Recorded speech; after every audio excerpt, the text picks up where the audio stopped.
everyone. Welcome back to SEC Roundup. This is Tom Zucchero, one of the co-founders of ICANN. And with me is the other co-founder and the president of ICANN, Nick Morgan. Hey, Nick. Hey, Tom. And our special guest today is Mark Delia. He's a partner at Glacier Weil and president of the Small Public Company Coalition. Hey, Mark, thanks for joining us. Tom, thanks for having me. I think we are always concerned about the SEC's practice of regulation through enforcement. And we're going to talk about a recent 11th Circuit case, SEC versus Keener, that was just recently issued that falls into this category of regulation by enforcement. So, Nick, why don't you just start off with describing the case and the 11th Circuit's decision? Yeah, I'll keep it at a high level, Tom, but you're right. This is regulation by enforcement in the sense that this is the SEC evolving a policy through litigation on a case-by-case basis. I will note, and we are talking here about the definition of a dealer. And when someone is deemed to be a dealer, a whole bunch of regulatory requirements kick in. So for those who are on the receiving end of this change in policy position, it's a big deal. This Keener case we're going to talk about out of the 11th Circuit is just the most recent iteration of this regulation by enforcement. It's been kind of a long time coming. There are a variety of other cases where the SEC has sued people alleging that they are dealers, probably much to the surprise of those defendants because they don't fit the classic definition of a dealer. At the same time, the SEC recently finalized some rules around the definition of a dealer. So now we've got both a new rule and we have a continuation of these cases. So before Keener, there was another case out of the 11th Circuit, Al-Mughrabi, where Mark and his entity were involved in that case as well. So maybe we can touch on that.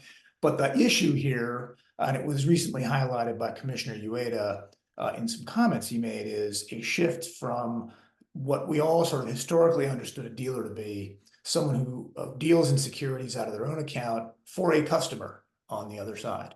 What we're seeing is an evolution of a whole new concept involving someone transacting securities out of their account into the open market. And that is somewhat alarming. So that's the issue in Keener, and I think Mark can talk to the more specifics about it. Yeah, Mark, tell us why you don't like this case. I don't like the ruling in either the Keener case or the Al-Mughrabi case because I don't think it accurately reflects the law, and it certainly doesn't reflect the industry's historical understanding of the law. And what it's done is taken a statute that was passed,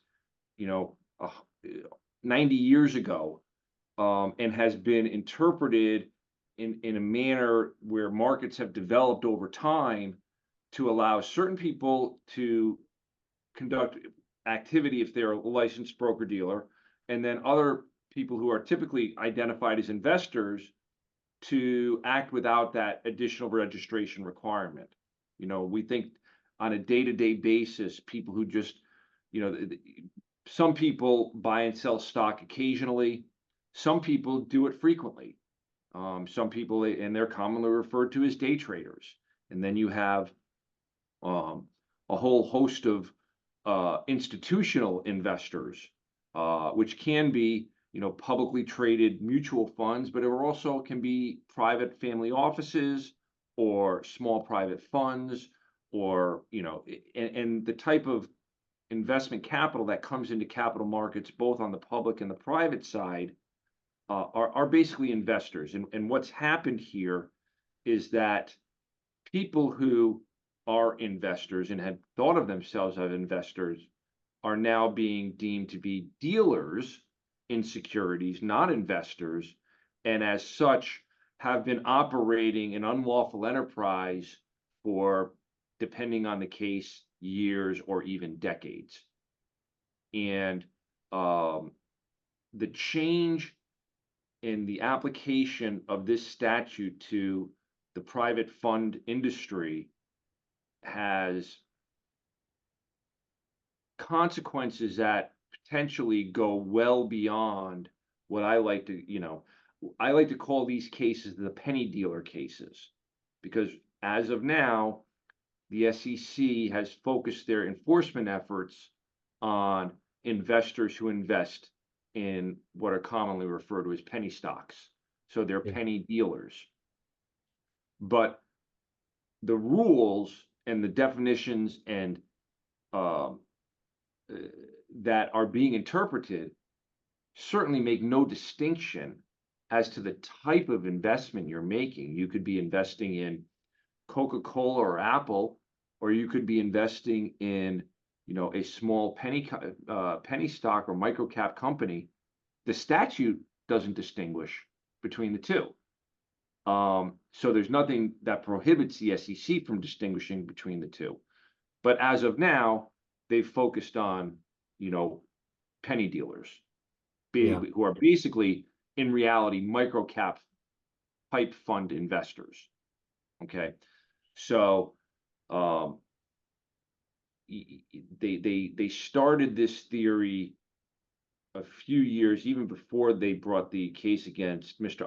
Almagarbi, who was a college student who was, learning how to invest and had found this investment opportunity in microcap companies and formed a company called Microcap Equities and started investing in these microcap companies. And the SEC eventually brought an action against him saying he was an unregistered dealer. Since then, there's, close to 24 cases being brought against different investment individuals, like Justin Keener, whose case was recently affirmed by the 11th Circuit.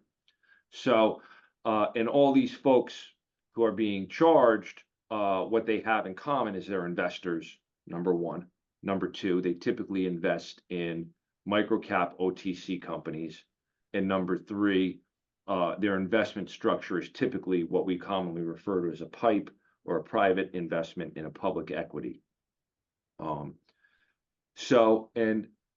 Some of these funds go back, like I said, decades, and now are being charged by the SEC with having basically been conducting an illegal operation,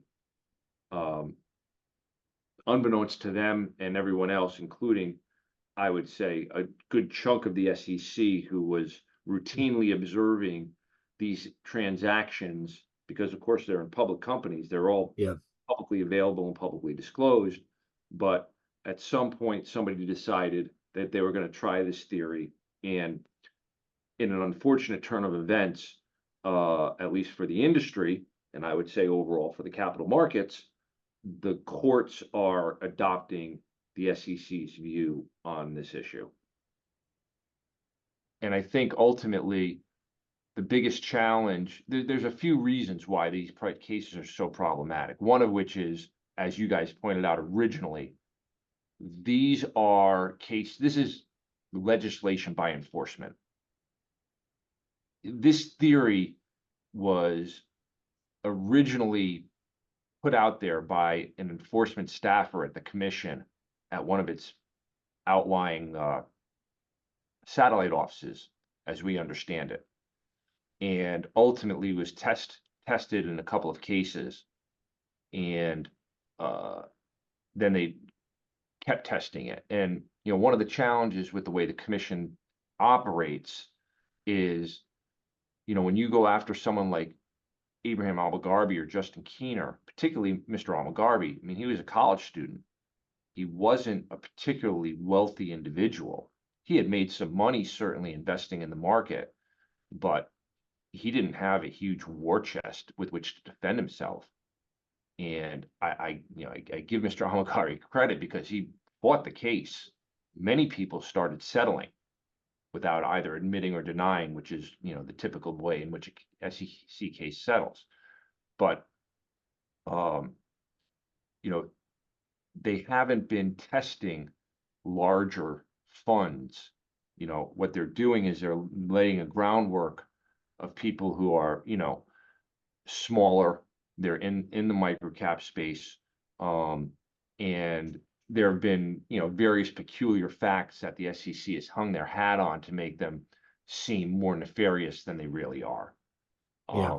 And as a result, you've now seen a line of cases that say to the effect that if your primary or sole business is buying or selling securities for your own account, you are a dealer and must register with the commission. And think about the impact of that statement on investors. Yeah. Well, maybe the Supreme Court will do us a favor and review the Keener decision. But with that, Mark, thank you so much for your insights. Really appreciate your joining us for SEC Roundup. And Nick, we'll see you at the next SEC Roundup. Indeed. Guys, Thank you. thank you for having me.